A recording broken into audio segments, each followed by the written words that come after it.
One thing that we all require is sweet lady food. Without nutrition, Gareth, without healthy diets, without good information about the food we eat, we are lost. Callie Means is an activist who used to work in the food and pharma industry before leaving to become a whistleblower on companies like Coca-Cola, where he actually was involved in lobbying. For example, did you know that once they blagged it so that Coca-Cola got recommended to children, like kids can drink Coca-Cola, it's good for you. He now highlights the ways in which big food and big pharma rig the system to maintain profits and keep us unhealthy.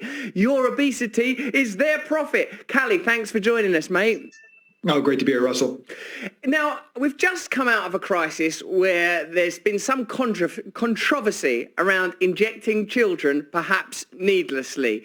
What is this new obesity drug, Ozempic, and what's the story behind it, and why is it dangerous, Callie? Well, this is a scandal that I think is the biggest story in the country right now. The American Academy of Pediatrics, which is what sets the guidelines for pediatrics in this country, is actually a wholly owned subsidiary of pharma. The majority of their funding comes from pharma, but they set the agenda. And just last week, they recommended that every obese and overweight person in this country over 12 gets an obesity drug, and this is a lifetime injection. It says on the label for this drug that there are serious and unknown metabolic effects if you go off this drug. So we have seen teenagers, particularly during COVID, now 45% obese or overweight. It's obviously because of a rigged food system. Early in my career, I actually helped Coke rig the system. They pay the American Academy of Pediatrics directly. They pay the American Diabetes Association. Those associations, the medical establishment, has been silent that the fact that the cells and the metabolism of our children has been decimated by our food companies. But now that 45% of children are overweight or obese, we are getting a full court press to have this obesity drug injected into a large percentage of American teens, making them lifetime patients. What's so dangerous about this, Russell, and honestly heartbreaking, having a new son, is that obesity isn't the problem. The problem is that children systematically through a rigged system are putting, poisonous processed food into their system. And even if this obesity drug worked perfectly, which it doesn't and has massive side effects, if you're eating 25% less poison, you're still eating poison, you're still feeding your cells bad things, you're still going to have a lot of diseases and not an optimal life. So once again, it's a distraction. It's a pharma distraction, making lifetime patients. And I think the most important thing here, or one of them, is that this is projected to be the most expensive drug in American history. We're on track to spend trillions on this drug. It would be much cheaper to just have healthy food for kids. It's extraordinary. Through lobbying and through expenditure on dubious trialing methods, through controlling the stories around food, through controlling the stories of nutrition, it seems that an industry is devoted to creating new clients, new patients, new consumers for their products. Is it fair to say that the undue influence that big food is able to exert on organizations that research subjects like diabetes, heart conditions and heart disease, oncology and cancer, that we're simply not getting the real picture of how we ought to eat and what's healthy? And imagine if overnight processed foods were banned, annihilated, and people just ate healthy. What would the difference be to diseases like heart disease, diabetes, cancer?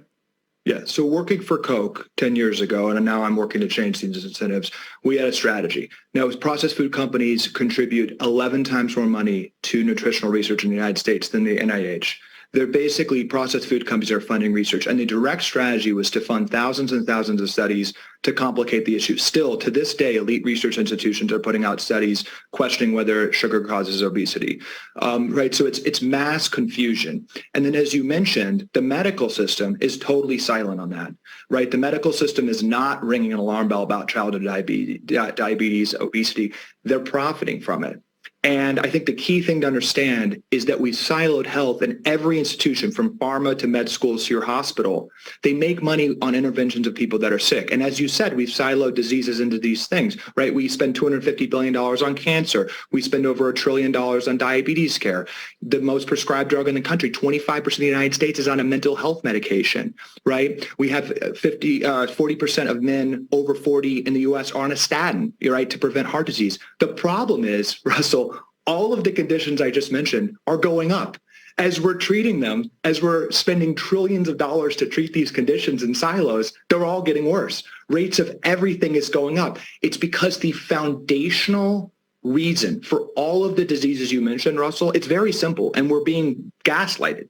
It's because of food, right? If you are metabolically healthy, if you're eating healthy food, if you're at a normal weight, you're very unlikely to die from COVID. You have an almost 0% chance of getting diabetes, heart disease, even Alzheimer's, which is now called type 3 diabetes and is highly tied to metabolism. So we are ignoring the actually simple root cause, and this is by design, right? People getting sicker and sicker and us kind of confused about why that is helps the medical industry profit. And I'll just close, with this story. I was actually debating a leading Harvard doctor this week who is a big proponent for Ozempic. There's this big push. She's saying that obesity is actually a genetic disease, not tied, quote, to food or lifestyle. They're literally arguing that at Harvard. And when pushed, she said she does not know why there's a crisis of childhood obesity, and it's, quote, complicated. This is not complicated. We are being poisoned from a rigged food system,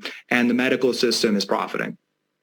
That is disgusting that the Food and Drug Administration Agency, the FDA, they regulate both big pharma and they regulate big food, and they take 45% of their funding from the pharmaceutical industry. And we can see now how what you correctly adjudicate to be a process of delicious poisoning through sugary, fatty, salty, processed foods is a win-win for them.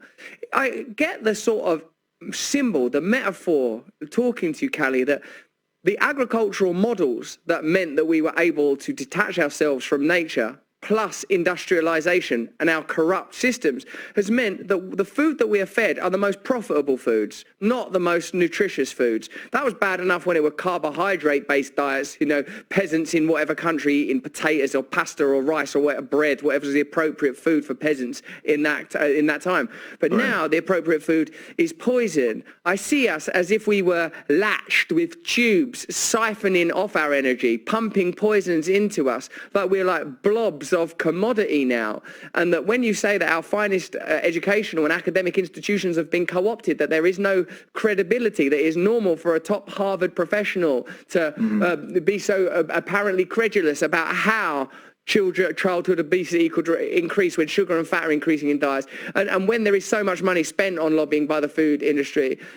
So, mate, what was your personal epiphany? When did you realize that you were working in a deeply corrupted industry, and what can we do now, systemically and individually?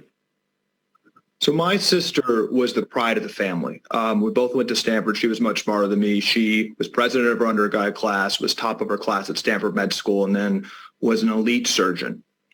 And she, after training for 13 years, had an out-of-body experience where she was doing her third surgery of the day, looking down at a patient, and they had inflammation. She was doing a sinusitis, cutting out their sinus. And she did not know why that person had inflammation. She was only trained in medical school how to cut that out, how to prescribe a drug. And what she realized is that Stanford Med School, Harvard Med School, all the elite med schools in the United States, 80% in total, do not teach one nutrition class to doctors. And then when you trace the money, more than 50% of medical school funding touches pharma. Doctors spend almost every moment in medical school learning pharmacology. They actually do not have any awe, as you talk about, Russell, or understanding or curiosity about the interconnectivity of our body and the miraculousness of life. They stand, our medical system is incentivized to stand and wait for people to get sick. She quit and has been on a warpath. Her name's Dr. Casey Means and has inspired me a lot. And then that ties recently to our beloved, our best friend, our mom, dying of pancreatic cancer. She got that diagnosis in 2021, died 13 days later, was perfectly healthy. And tying that back, pancreatic cancer is highly tied to metabolic dysfunction to food.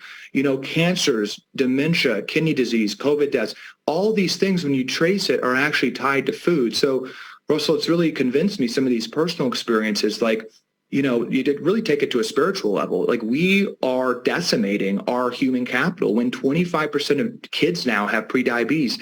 Diabetes is cellular dysregulation in their brains throughout their precious bodies. This is the first order issue, and I think we're really being just distracted from it, and we need to get back to just awe and curiosity about the interconnectivity of what's happening in our body. I think it's the most important issue we face in the world. Yes, I think you're right. I think that what we require are systems that revere our nature and support our nature rather than enhance the evident corruption and mapped on systems that are built for profit. It's interesting what you say about awe and that lack of curiosity. Of course, it seems that when you have a poisoned, bewildered, distracted population, you can profit from their illness, you can profit from every aspect of their life, you profit from fattening them up, you profit from healing them. And obviously a drug where pharmaceutical companies can go to their shareholders and say this is a drug they have to take for the rest of their lives. That's incredible.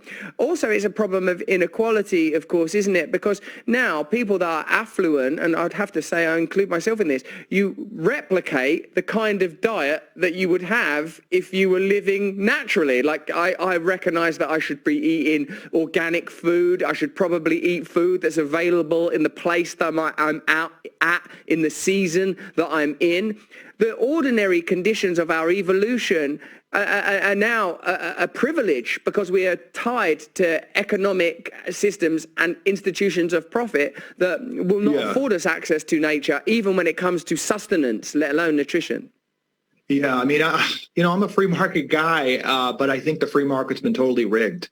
And I think it's incumbent, and I think I am optimistic because we're calling this out. I do think people are waking up. I want to put one point, though, on this class issue, because I think that debate's really weaponized. I've talked about this on other programs, but working for Coke, one of the first things we did is pay the NAACP and other civil rights groups. And I think that's part of the playbook. It's to racialize and make the debate a class issue. Of course, it was total gaslighting because what was at stake here is that Coke wanted more funding to keep lower income children on Coke, which is giving them diabetes. But I really want to make this point. If you came down, as an alien to Earth, to the United States, and saw what was going on, 80% of adults obese or overweight, metabolic dysfunction, 8 of the 10 top killers tied to food, just getting away from our evolution, right? You'd have a clear policy recommendation. Let's really focus on food. Let's focus on teaching kids how to exercise, how to meditate, to get a control of their mind, how to eat healthy. That would obviously, anyone 100% of the time would say that's the policy recommendation. That's not what we do. We wait for everyone to get sick and then drug them, and it's much more expensive. In the United States, and this is an important point going back to Ozempic, the obesity drug, because the system's so rigged, because pharma spends 3 times more than any other industry on lobbying, the United States is not even able to negotiate the drug price, even though they're the largest payer. So Ozempic, prices don't go down when volume goes up. Prices are going up in healthcare and quality is getting worse. So Ozempic is $2,500 a year. It's not going down. There's a full court press for government subsidization, taxpayer funding. It literally, this sounds hyperbolic, but this is the case. If that is prescribed how it's projected, that will be trillions of dollars over the next 10 years. So again, when we talk about these classes, we talk about poor folks not being able to afford the food. Again, you take 1/5 of the amount we're planning to spend on Ozempic, you could buy organic, pure, whole food for every obese child in this country. So I think that economic debate we really need to understand. We have a public policy that waits for people to get sick, which I think is evil.